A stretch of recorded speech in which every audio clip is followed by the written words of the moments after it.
everybody was exiting the building. It looks like they're all going to a Baptist church, First Baptist Church across the street for lunch.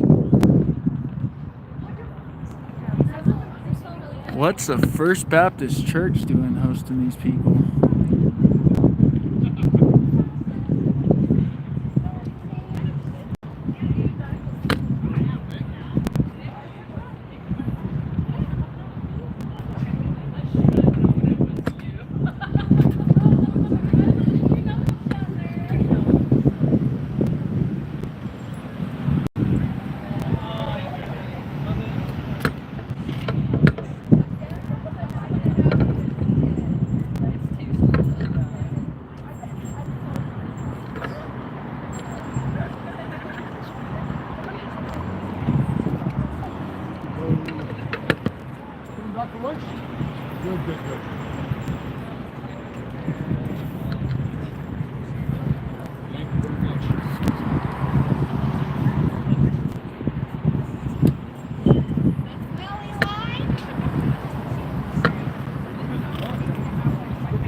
Oh, it's hi. Hey. How you doing? Around. Yeah, I'm still filming. How'd it go today? I thought it was going to be a lobby scene. Oh, you'll be seeing a lot more of me, don't worry. So I'm interested, though, in this perspective, right? That you're saying that you believe that people can live outside of the realm that they've been given, but not with gender? Well, I guess, I was thinking about that. I guess it would all depend on who you think it was given to you by.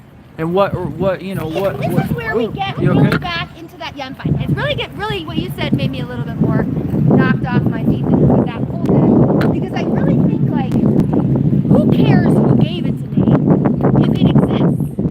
You know what I mean? Right. Well, you would say that it doesn't exist, that it's given, what? So basically, the Bible talks about how men inside their hearts know that there's a God because creation exemplifies it, but they deny him because their deeds are evil and they don't want to admit their sin and turn to God. So that's the gospel right there, is that we all, like sheep, have gone astray, and that we all have turned to our own way, but the Lord hath laid upon him the iniquity of us all. That means it isn't some select group. It isn't. It's anybody. But see, I don't disagree with you there, but here's the issue that I have with that. If I need gender affirming care, I can get it. As a cis person, right? I'm not a cis person. I'm a non-binary person. But if I were to go in and say I need, hormones for female stuff, they would give them to me. But if I came in and said I need hormones because I want to use the science and the research that has come to address what I'm feeling, you would say that is evil. What makes it evil inherently? That's a good question. So I would say that what makes it evil is the fact that it's, first of all, new therapy. Second of all, it's not. Well, the treatment. Like if we look at, let's look at puberty blockers. What's the name of that one drug? Wait, but I'm saying puberty blockers have existed for a long time. And do you know what the largest? But do you? Well, chemical castration of sex offenders. Yes. No, I'm sorry. Yes. Do you know what the largest group of women use?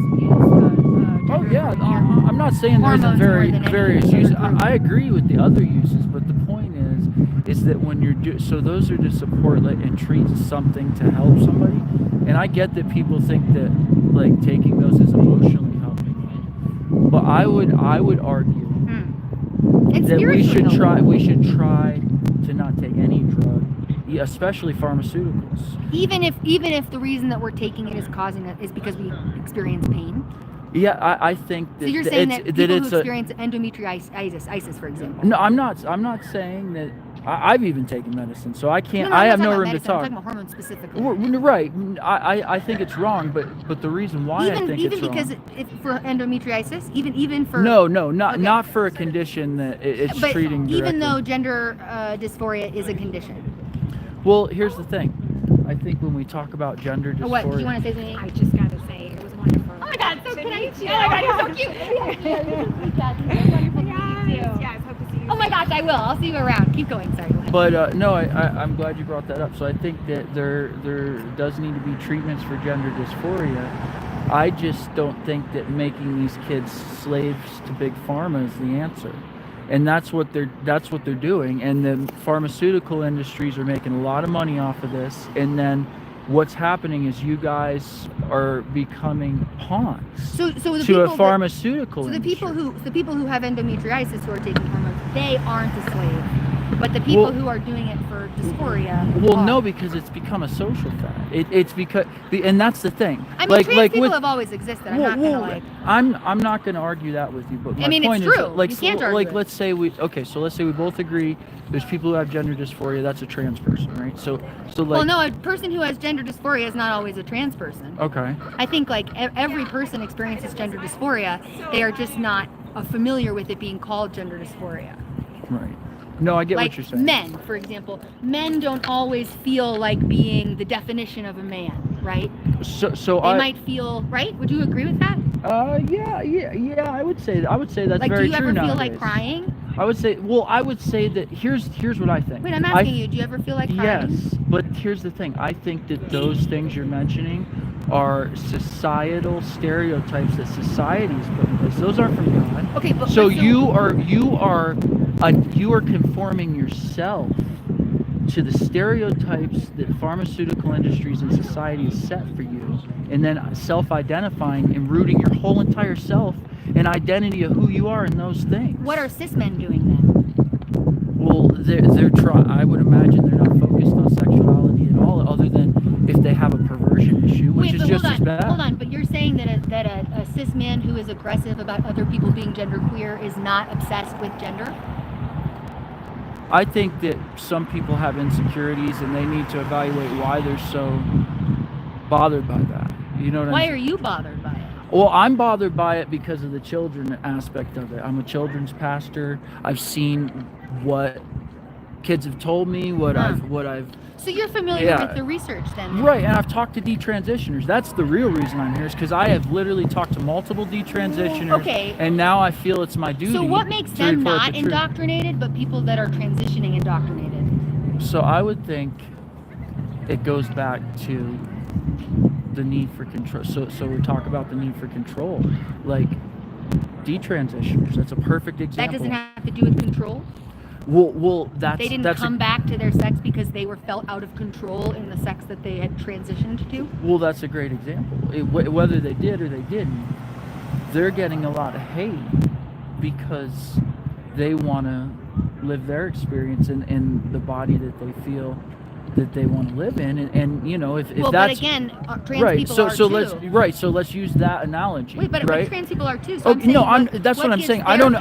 What gives their pain legitimacy and trans people's pain delegitimacy? I'm not saying I agree with it, but what I'm saying is if we're gonna have a standard, you can't just Who sets the standard? God, I'd say, but what I've seen is these detransitioners Yeah. get attacked by Antifa. They get attacked because Wait, you're pro-fascism? I will talk to anybody. I've talked to all different kinds You of groups. can't talk to fascists. Well, here's the thing. I think that even the word fascist is a stereotype, and it's a label that people put on things. Well, I mean, it does have a definition. But that's the don't you think that's kind of the problem in society, is that we're putting labels and identifying the labels that people have given to us. You don't have to tell me about labels. I agree with you. But You know I what would I'm say saying? that the labels that are harmful are the ones that we are trying to pull away from, and not the ones that we're going towards.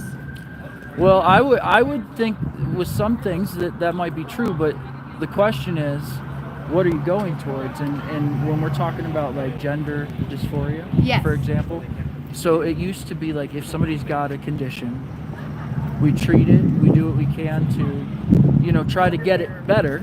Yeah. Right. So you're familiar with the research that shows us that the only treatment that works for gender affirming care or gender dysphoria is gender affirming care.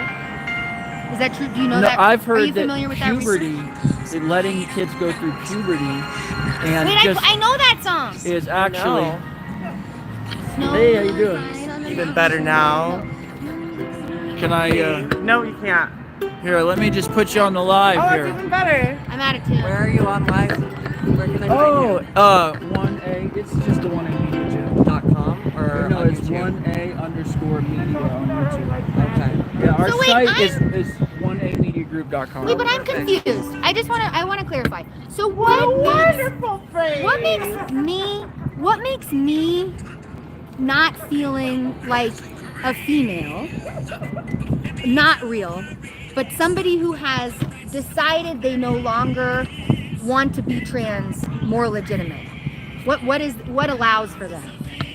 So that's a very good question. And I would why say, would God not be in the decision of me understanding myself? I think that's a great question. I would say because it shines a light on the cult-like mentality that we want to encourage people isn't the patriarchy? But let me finish. Let me finish. The anti-cult? We want to encourage people in this identity because we want them to be their true selves. Yeah. But when those same people decide this is who they are within that identity, Yeah, this is a false they don't narrative, even I have think. it. But wait. I talked to detransitioners who said they can't even find a doctor. I hear you. So that's not a Good problem. question. How many?